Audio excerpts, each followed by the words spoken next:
அன்னமிட வயல் இருந்ததே, வயல் முழுதும் கதிர் இருந்ததே.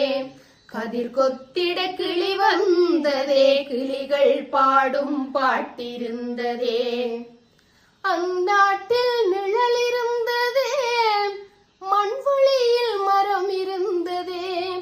மரத்தடியில் பேசி சிரித்திட நண்பர் கூட்டம் 100 இருந்ததே.